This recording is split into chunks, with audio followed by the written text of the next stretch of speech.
L'histoire commence dans la petite ville d'Alton, dans l'Illinois aux États-Unis, où un enfant nommé Robert Wadlow voit le jour le 22 février 1918. Dès son plus jeune âge, Robert se distingue par sa rapidité de croissance stupéfiante.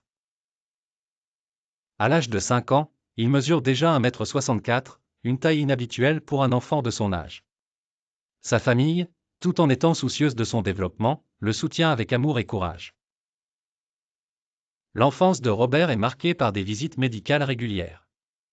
Les médecins finissent par diagnostiquer une hyperplasie de l'hypophyse, causant une production incessante d'hormones de croissance. C'est une maladie rare, mais qui confère à Robert une stature hors du commun.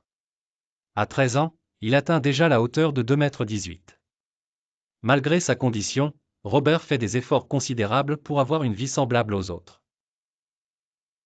Il fréquente l'école, participe aux activités sociales, et montre une capacité d'adaptation exceptionnelle.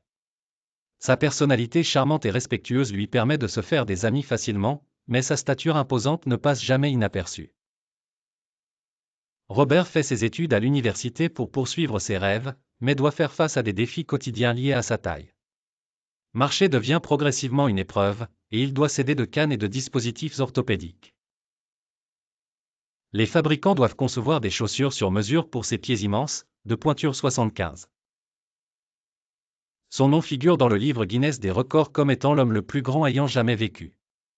Sa renommée dépasse les frontières de sa ville natale et il est invité à de nombreux événements publics où il fascine, sans jamais se départir de son humilité.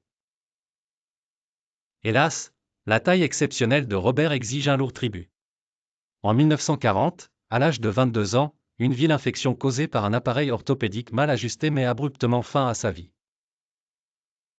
Il décède, mesurant 2,72 m pour 199 kg, emporté prématurément par la fatalité de la maladie. Sa mort laisse la ville d'Alton en deuil, mais son héritage perdure.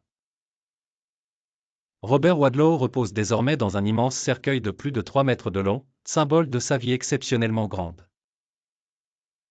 Son histoire continue d'inspirer la curiosité et l'admiration, rappelant l'importance de vivre pleinement, indépendamment des défis physiques.